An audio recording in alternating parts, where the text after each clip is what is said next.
Sir एक इसमें ये भी मैं जानना चाहती हूँ कि बहुत सारी इमरजेंसी सिचुएशन हमारे सामने आ जाती है। कभी कोई गिर गया हमारे सामने, उसमें बच्चा भी हो सकता है, बड़ा बुजुर्ग भी हो सकता है। हमारा फर्स्ट एक्शन क्या होना चाहिए अगर वो गिरा है, अगर वो कमर के बल गिरा है, अगर हम ये मान के चले तो?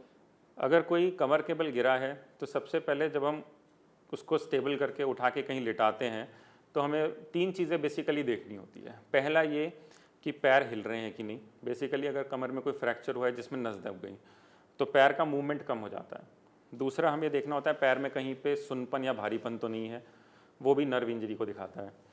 और तीसरा सबसे ज़रूरी, जब कोई पीठ के बल पीछे गिरता है तो एक चांस रहता है कि सर उसका पीछे ज़मीन पर लग जाए। तब उस सिचुएशन में हम ये देखते हैं कि जब पेशेंट होश में आया या अगर होश में ही थे तो उल्टी तो नहीं हो रही है, सर दर्द तो नहीं कह रहे हैं, आंखों के सामने उनको कलरफुल डॉट्स तो नहीं दिख रहे हैं। इस तरह की हम चीज़ें देखते हैं। तो बेसिकली अगर किसी को कोई गिरा है, कमर में चोट लगी है, एक तो हमें उसके साथ में हेड इंजरी देखनी चाहिए। दूसरा, एक बार हमने पेशेंट को सीधा एकदम लिटा दिया, उसके बाद पैरों का मूवमेंट, सुनपन, भारीपन देखना चाहिए। एक चीज़ इसके सिवा और होती है जिसको हम थोड़ा लेट देख सकते हैं, वो ये कि अगर कोई गिरा है, कमर में बहुत सीवियर दर्द है, क्या वो अपने आप से यूरिन पास कर पा रहा है कि नहीं। क्योंकि अगर कभी पेशेंट अपने आप से गिरने के बाद यूरिन पास नहीं कर पा रहा या मोशन का नहीं बता पा रहा है, इसका मतलब कभी कभी स्पाइन में ऐसी जगह पे फ्रैक्चर हो गया है जहाँ से कि यूरिन और मोशन की नर्व्स जाती हैं। तो वो एक सिचुएशन थोड़ी इमरजेंसी हो जाती है जिसके लिए हमें कभी कभी तुरंत सर्जरी भी करनी पड़ती है।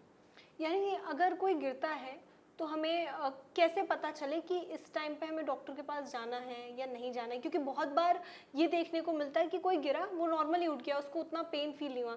4 दिन बाद देखते हैं कि हाथ में स्वेलिंग जब आई या बिल्कुल नहीं चल पा रहे हैं पैर से, तब वो डॉक्टर के पास जाते हैं। जो इस तरह की सिचुएशंस होती हैं जब 3-4 दिन के बाद पेशेंट को चलने में दिक्कत होती है या पेन बढ़ता है, नॉर्मली ये तब होता है कि अगर इनिशियल इंजरी जो होती है उसने अंदर कोई डैमेज किया हो। जैसे अगर इनिशियल इंजरी से नर्व डैमेज भी हुई है लेकिन इतनी नहीं है कि पेशेंट को चलने में दिक्कत हो, तो उस सिचुएशन में 2 से 3 दिन बाद पेशेंट कहता है कि कमर का दर्द भी बढ़ रहा है और पैर में सुनपन भी आ रही है। उस सिचुएशन में तो हम फ़ौरन MRI करा के देखते हैं पेशेंट का। ज़्यादातर बैक इंजरीज जो होती हैं उसमें किसी तरह की सर्जरी या इंटरवेंशन की ज़रूरत नहीं पड़ती। कुछ स्पेशल एरियाज़ होते हैं स्पाइन में, जैसे कि लोअर बैक और मिड बैक का जहाँ पे जंक्शन होता है, वो एक एरिया होता है जहाँ पे कि फ्रैक्चर होने का चांस बहुत होता है और वहाँ से बहुत इंपॉर्टेंट नर्व्स जाती हैं।